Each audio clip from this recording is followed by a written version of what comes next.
샬롬, 사랑하는 청년 여러분, 반갑습니다. 오랜만에 제자 학교 영상을 올립니다. 오늘 주제는 보혜사입니다. 성령 하나님을 지칭하는 단어죠. 성령님께서 우리를 위해 어떻게 일하시는지를 우리는 보혜사라는 단어를 통해 알 수 있습니다. 헬라 원어 성경에서는 파라클레토스라고 하고 이 파라클레토스를 우리나라에서 보혜사로 번역을 하고 있는 겁니다. 파라클레토스의 뜻은 다른 사람에게 도움을 베풀도록 곁에 부름받은 자, 변호사, 조력자, 위로자, 상담자, 친구를 뜻한다고 합니다.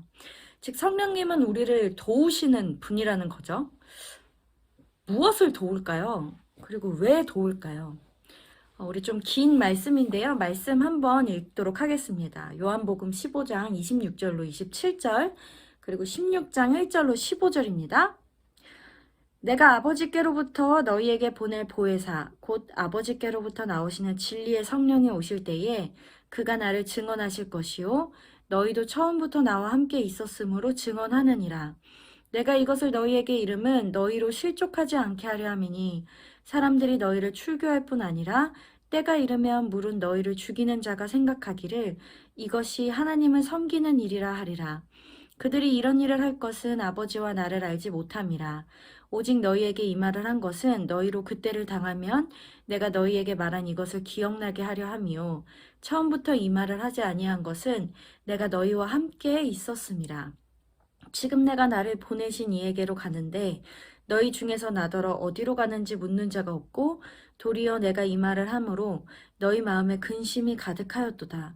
그러나 내가 너희에게 실상을 말하노니 내가 떠나가는 것이 너희에게 유익이라. 내가 떠나가지 아니하면 보혜사가 너희에게로 오시지 아니할 것이요 가면 내가 그를 너희에게로 보내리니 그가 와서 죄에 대하여 의에 대하여 심판에 대하여 세상을 책망하시리라. 죄에 대하여라 함은 그들이 나를 믿지 아니하며 의에 대하여라 함은 내가 아버지께로 가니 너희가 다시 보지 못함이요 심판에 대하여라 함은 이 세상 임금이 심판을 받았음이라. 내가 아직도 너희에게 이를 것이 많으나 지금은 너희가 감당하지 못하리라. 그러나 진리의 성령이 오시면 그가 너희를 모든 진리 가운데로 인도하시리니 그가 스스로 말하지 않고 오직 들은 것을 말하며 장래일을 너희에게 알리시리라. 그가 내 영광을 나타내리니 내 것을 가지고 너희에게 알리시겠음이라. 무릇 아버지께 있는 것은 다 내 것이라. 그러므로 내가 말하기를 그가 내 것을 가지고 너희에게 알리시리라 하였노라. 아멘. 예수님께서 이제 제자들에게 하신 말씀인데, 이 말씀의 상황이 이제 예수님의 이야기만 보더라도 대단히 암울한 상황이라는 것을 우리가 알 수 있을 겁니다. 예수님은 지금 십자가를 지시기 전에 사랑하는 제자들과의 작별을 준비하면서 말씀하고 있는 것이죠. 제자들은 예수님의 이 말씀을 이해하지는 못했을 것입니다. 정확히 이해는 못하지만 한 가지는 분명히 알고 있겠죠. 예수님이 지금 우리를 떠나겠다고 말씀하고 있구나 라는 걸 말이에요. 우리 제자들의 모습을 보면 그들이 항상 예수님과 함께 있었다라는 것을 우리가 알 수 있죠. 어떤 힘든 상황 가운데서도 예수님만 따라갔던 제자들, 예수님의 부르심의 모든 것을 버리고 예수님을 따라갔던 제자들이에요. 그래서 어려움과 핍박과 조롱이 있었지만 예수님이 계시기에 제자들은 그 예수님 의지에서 살아왔어요. 어부였고 세리였고 각기 자신의 삶을 살아왔던 그들이 예수님을 만나고 180도 그 삶이 변하여 제자로서의 새로운 삶을 살게 된 거예요. 그런데 예수님이 그러한 제자들에게 내가 너희를 떠날 것이다 라고 말씀하고 있는 것입니다. 그런데 단순히 떠난다고 얘기하신 걸로 끝난 것이 아니죠. 사람들이 그를 그 제자들을 출교시킬 거라고 하셨어요. 여기서 말하는 출교는 유대교에서 쫓아낸다라는 얘기인데 유대인들에게 있어서 유대교는 그들의 정체성입니다. 단순히 이제 한국인 중에 불교, 불교, 천주교, 여러 가지 종교들이 있어서 개신교, 우리 기독교를 떠난다고 해서 한국인이 아니다라는 거랑은 전혀 다른 얘기죠.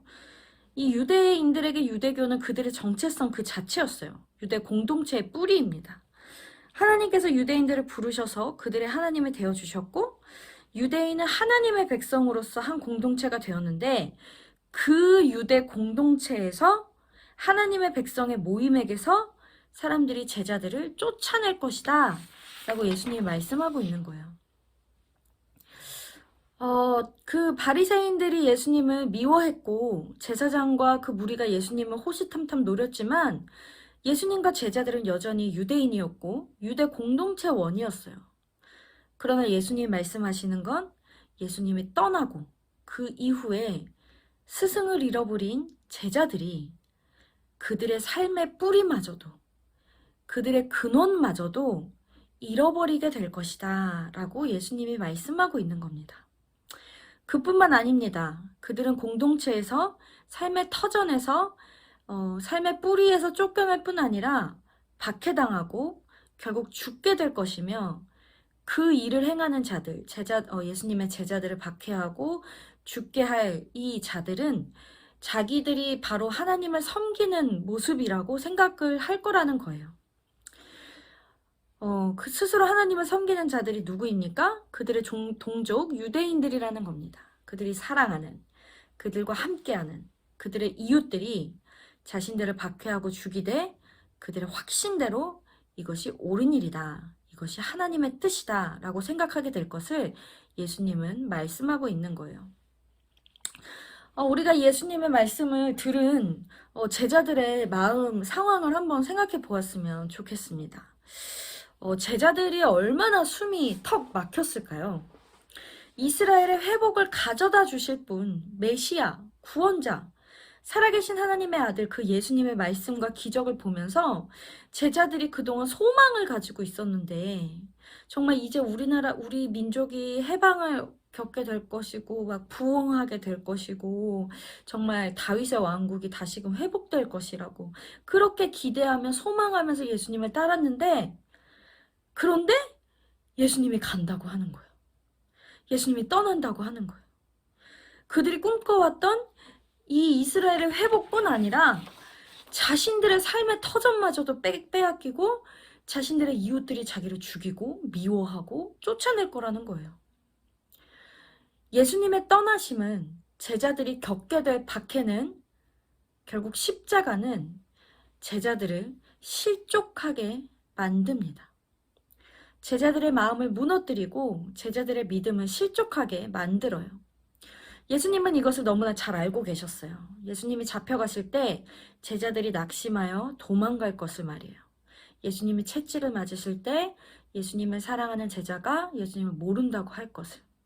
예수님이 죽으셨을 때 제자의 길을 떠나 어부의 삶으로 돌아가게 될 것을 예수님은 미리 알고 계셨습니다.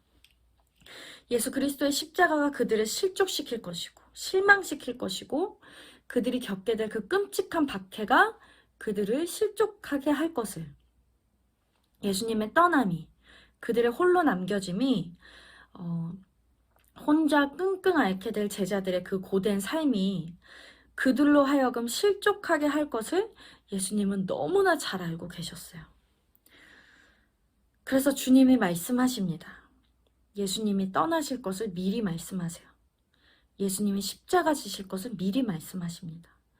세상에 그들을 미워하게 될 것을, 그들을 박해하고 그들을 죽일 것을 미리 말씀하세요. 왜? 이것이 이상한 일이 아니라 당연한 일이다.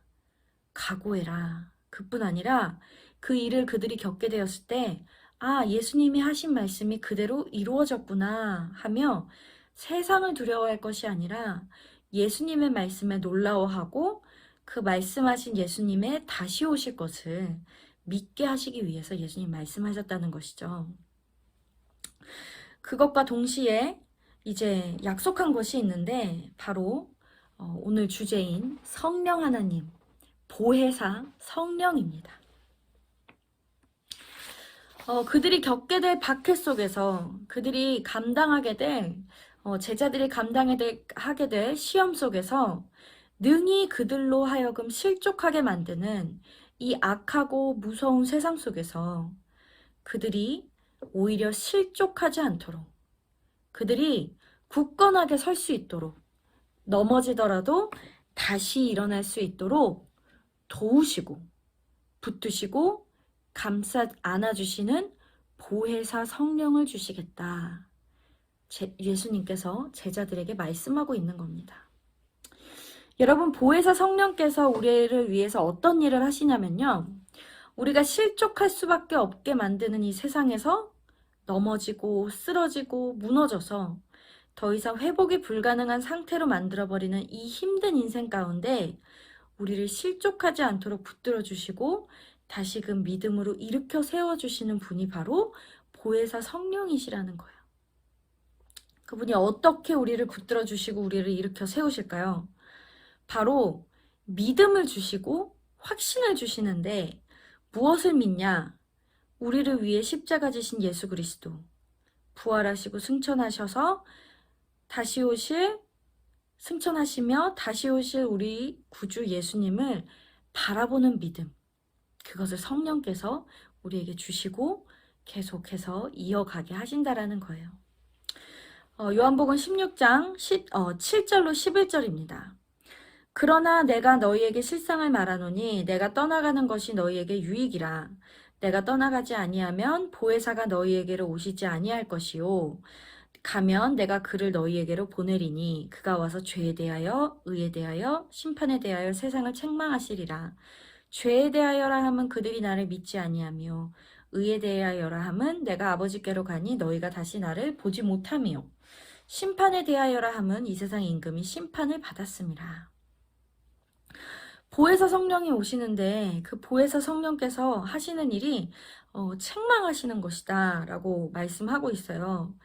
무엇에 대해 책망을 하냐? 먼저 죄에 대해서, 그리고 의에 대해서, 마지막으로 심판에 대해서 책망하신다고 합니다. 성령이 오시면 먼저 죄에 대해서 책망하시는데 그 죄가 무엇일까요? 그리스도를 보았으나, 그리스도의 복음을 들었으나 그리스도를 거부한 그것이 성령이 책망하시는 죄입니다. 로마서 3장 19절로 24절이에요.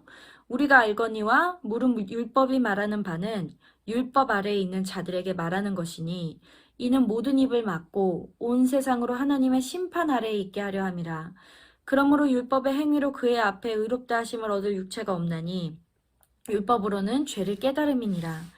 이제는 율법 외에 하나님의 한 의가 나타났으니 율법과 선지자들에게 증거를 받은 것이라. 곧 예수 그리스도를 믿음으로 말미암아 모든 믿는 자에게 미치는 하나님의 의니 차별이 없느니라. 모든 사람이 죄를 범하였음에 하나님의 영광에 이르지 못하더니 그리스도 예수 안에 있는 속량으로 말미암아 하나님의 은혜로 값없이 의롭다 하심을 얻은 자 되었느니라. 이 차별이 없는 하나님의 의, 죄가 작든 크든 가볍든 무겁든 상관없이 모두를 구원하시는 이 하나님의 의, 즉 예수 그리스도께서 우리에게 오셨는데 그리고 그 복음이 세상 가운데 전해졌는데 세상이 복음을 거부합니다. 요한복음 1장 9절로 11절입니다. 참 빛, 곧 세상에 와서 각 사람에게 비추는 빛이 있었나니 그가 세상에 계셨으며 세상은 그로 말미암아 지은 바 되었으되 세상이 그를 알지 못하였고 자기 땅에 오매 자기 백성이 영접하지 아니하였으나 요한복음 3장 17절로 19절입니다. 하나님이 그 아들을 세상에 보내신 것은 세상을 심판하려 하심이 아니요 그로 말미암아 세상의 구원을 받게 하려 하심이라. 그를 믿는 자는 심판을 받지 아니하는 것이요 믿지 아니하는 자는 하나님의 독생자의 이름을 믿지 아니하므로 벌써 심판을 받은 것이니라. 그 정죄는 이것이니 곧 빛이 세상에 왔으되 사람들이 자기 행위가 악함으로 빛보다 어둠을 더 사랑한 것이니라. 네, 다시 말해서 그리스도의 선포를 들었으나 그리스도의 복음을 듣고 그 복음을 보았으나 그것을 거절한 이 세상에 대해서 보혜사 성령은 오셔서 책망하신다는 거예요. 또한 성령은 의에 대해서 책망하신다고 합니다. 의에 대하여 책망하신다는 게 무슨 뜻입니까? 오늘 본문 16장 10절을 보니 예수님께서 하나님께로 가서 제자들이 그리고 세상이 더 이상 예수님을 보지 못한다고 말씀하고 있죠. 다시 말해 하나님의 완전한 의이신 예수님이 이 세상을 떠남으로 말미암아 더 이상 세상에 의가 없음을 성령에 폭로하신다라는 거예요. 세상아, 아직도 너에게 의가 있다고 생각하느냐? 아직도 너가 옳다고 생각하느냐? 참된 의, 진정한 옳음이신 예수님이 떠났다. 그로 인해 세상에는 더 이상 완전한 의가 없다. 예수 외에는 의가 없다는 것을, 예수가 없는 세상에는, 예수가 없는 내 안에는, 예수가 없는 우리에게는 더 이상 의가 없다는 것을 성령이 폭로하고 책망하신다는 거예요. 그리고 마지막으로 심판에 대해서 책망하신다고 합니다. 이미 이 세상 임금이 심판을 받았기 때문이죠. 히브리서 2장 14절입니다. 자녀들은 혈과 육에 속하였음에 그도 또한 같은 모양으로 혈과 육을 함께 지니심은 죽음을 통하여 죽음의 세력을 잡은 자 곧 마귀를 멸하시며. 요한일서 3장 8절입니다. 죄를 짓는 자는 마귀에게 속하나니 마귀는 처음부터 범죄함이라. 하나님의 아들이 나타나신 것은 마귀의 일을 멸하려 하심이라. 이 예수님의 부활 승천으로 말미암아 이 세상 임금인 사탄은 실패하고 패배했습니다. 사탄의 권세는 꺾였어요. 그래서 성령이 오시면 세상 임금이 이미 심판받았다. 하나님의 의로운 심판이 있다. 이 심판을 간과하지 말아라. 성령께서 말씀하신다라는 거예요. 자, 이렇게 성령께서 세 가지에 대해서 책망을 하신다고 하는데 과연 책망의 목적이 무엇일까요? 한 가지입니다. 예수 그리스도예요. 예수 그리스도를 알라는 겁니다. 예수 그리스도를 보라는 거고 예수 그리스도를 믿으라는 거예요. 완전하신 하나님의 의로서 죄인인 우리를 구원하시기 위하여 이 땅에 오신 하나님, 우리를 올감해 왔던 이 세상의 임금을 꺾고 친히 우리의 왕이 되시는 그 예수님 앞에 나아오게 한다라는 거예요. 이 예수님을 보게 하시는 성령께서 제자들에게 어떻게 하신다고 나와 있습니까? 요한복음 16장 12절로 15절입니다. 내가 아직도 너희에게 이를 것이 많으나 지금은 너희가 감당하지 못하리라. 그러나 진리의 성령이 오시면 그가 너희를 모든 진리 가운데로 인도하시리니 그가 스스로 말하지 않고 오직 들은 것을 말하며 장래일을 너희에게 알리시리라. 그가 내 영광을 나타내리니 내 것을 가지고 너희에게 알리시겠음이라. 무릇 아버지께 있는 것은 다 내 것이라. 그러므로 내가 말하기를 그가 내 것을 가지고 너희에게 알리시리라 하였노라. 성령이 임하시면 우리가 감당할 수 없는 이 세상에서 그리스도인이지만 그리스도인으로 살아가지 못하게 하는 이 세상에서 진리 가운데로 우리를 인도하신다는 거예요. 장래일, 다시 오실 예수 그리스도를 소망하게 하시고 예수님의 영광, 십자가와 부활, 모든 이름 위에 뛰어난 이름을 얻으신 예수 그리스도께로 인도하신다는 것이죠. 성령님은 지금도 우리 가운데 임하셔서 세상을 책망하실 뿐 아니라 우리도 책망하십니다. 우리의 모습을 폭로하세요. 주님이 아닌 다른 것들로 나의 마음을 채워왔던 것들, 심지어 교회 안에서도 예수님이 아닌 다른 것, 내 믿음, 내 열정, 내 기준이 의가 되어서 나를 판단하고 다른 사람을 판단해서 그리스도의 복음에 따른 하나님의 용서와 용납을 거부했던 내 모습, 이런 것들을 폭로하십니다. 우리로 보게 하세요. 그리고 말씀하십니다. 예수를 바라보아라. 너의 구원자, 너의 주님이 너를 구원하셨다. 이 세상이 너를 구원한 것이 아니라 주님이 너를 구원하셨다. 주님의 십자가와 부활이 너를 하나님의 자녀 삼아주셨다. 그리고 그 주님 다시 오신다. 이 믿음을, 이 확신을 우리에게 심어주시는 분이 바로 보혜사 성령 하나님이시라는 겁니다. 우리가 삶을 살아가면서 우리의 믿음을 실족하게 하는 상황들이 참 많이 있습니다. 여러 가지 관계 가운데서, 가정이나 직장이나 친구나 이성관계에서 여러 가지 어려움과 실족하게 하는 상황들 가운데 내가 정말 믿음으로 그리스도인으로 살고 싶어도, 믿는 자답게 살고 싶어도 계속해서 세상이 나를 실망시키니까 우리의 마음은 계속 무너질 수밖에 없는 거예요. 우리 공동체도 마찬가지죠. 그리스도의 몸된 교회라 하더라도 우리의 약함으로 인해 서로가 서로에게 상처를 주고 아픔을 줄 때가 참 많이 있습니다. 저 역시 마찬가지고요. 저 역시 무너질 때가 많이 있어요. 그래서 주님께서 우리에게 성령님, 보혜사를 주셨다라는 거예요. 우리 성령님은 우리를 위해서 말할 수 없는 탄식으로 기도하십니다. 로마서 8장 26절이에요. 이와 같이 성령도 우리의 연약함을 도우시나니 우리는 마땅히 기도할 바를 알지 못하나 오직 성령이 말할 수 없는 탄식으로 우리를 위하여 친히 간구하시느니라. 그리고 우리가 이렇게 연약해도, 우리가 이렇게 나약해도 주님은 여전히 우리와 함께 하시고 우리를 가리켜서 여전히 하나님의 자녀라 끊임없이 말씀하세요. 로마서 8장 16절입니다. 성령이 친히 우리의 영과 더불어 우리가 하나님의 자녀인 것을 증언하시나니. 이 성령께서 언제까지 일을 하십니까? 구원의 날까지 하신대요. 에베소서 4장 30절입니다. 하나님의 성령을 근심하게 하지 말라. 그 안에서 너희가 구원의 날까지 인치심을 받았느니라. 자, 이렇게 예수 그리스도께서 우리에게 보내신 보혜사 성령 하나님은 언제나 영원토록 구원의 날까지 우리와 함께 하셔서 내가 연약하여 무너지고 회의와 절망감을 느껴서 하나님에 대한 많은 질문들을 던질 때 계속해서 내가 구원받은 자라고 말씀하고 계신다라는 거예요. 하나님이 여전히 우리를 돌보고 계시다고, 우리를 위해 하나님이 모든 것을 주셨다고, 여전히 우리를 위해 일하고 계신다고, 위로하시고 격려하시고 도우시고 바른 믿음으로 이끌어 주시는 분, 바로 보혜사 성령 하나님이십니다. 우리에게 믿음의 확신을 주실 뿐 아니라 붙드시는 분이 바로 보혜사라는 거예요.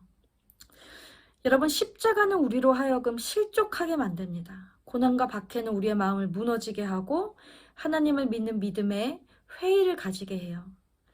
예수님의 제자들은 예수님의 십자가를 보고 절망하고 그들의 이전 자리로, 어부의 자리로 돌아갔어요. 그러나 예수님은 부활하셨고 제자들에게 다시 오셨고 승천하신 후에 오순절에 성령을 보내주셨습니다.